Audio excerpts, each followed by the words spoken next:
Hello বন্ধুরা, আজকে আবার একটা নতুন রান্নার রেসিপি নিয়ে তোমাদের সামনে চলে এসেছি।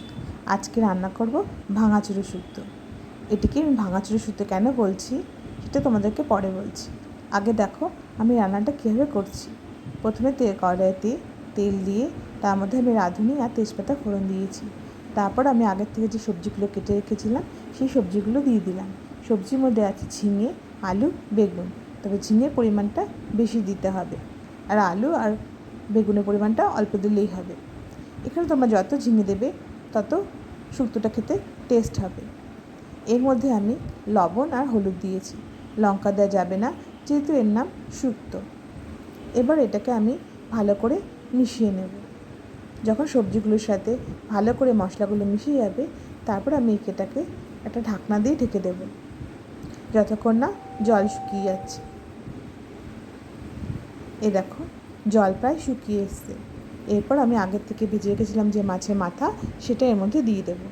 মাছের মাথা যেহেতু আমি এর মধ্যে ভেঙে দিচ্ছি তাই এর নাম ভাঙাচুরো শুক্তো। তবে হ্যাঁ, এটাকে তোমরা ভালো করে হাতা বা খুন্তির সাহায্যে সবজিগুলোকে আগে মিশিয়ে দেবে, তারপরে মাছের মাথা দেবে, নাহলে মাথা কাটা আর সবজিগুলো এক হয়ে যাবে, তখন মুখে খালি কাটাটাই বাঁধবে। সবজিগুলো যখন পুরো দেখবে ঘেটে গেছে তারপরেই মাছের মাথাটা দেবে। তোমরা মাঝে মধ্যেই হাতা বা খুন্তি দিয়ে সবজিগুলোকে ঘেটে দেবে। এই দেখো মাছের মাথা দিয়ে আমি এবার একটু মিশিয়ে নিচ্ছি। এরপর আমি এর মধ্যে চিনি আর একটুখানি আদা বাটা দেব।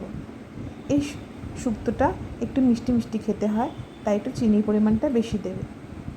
এ দেখো আমার ঝিঙে ঘন্ট না ঝিঙে শুক্তো রেডি।